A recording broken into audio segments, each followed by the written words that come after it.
لم يكن الذين كفروا من أهل الكتاب والمشركين منفكين حتى تأتيهم البينة رسول من الله يتلو صحفا مطهرا فيها كتب قيمة وما تفرق الذين أوتوا الكتاب إلا من بعد ما جاءتهم البينة وما أمروا إلا ليعبدوا الله مخلصين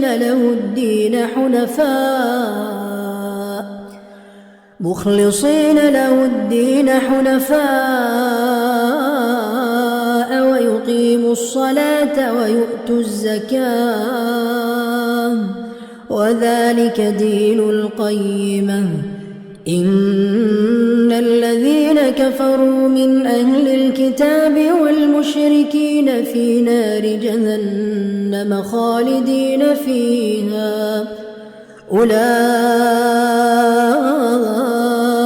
هم شر البرية. إن الذين آمنوا وعملوا الصالحات أولئك هم خير البرية جزاؤهم عند ربهم جنات عدن تجري من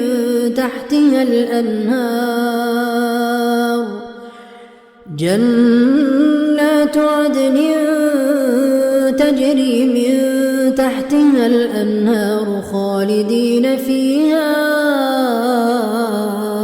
أبدا رضي الله عنهم ورضوا عنه ذلك لمن خشي ربه.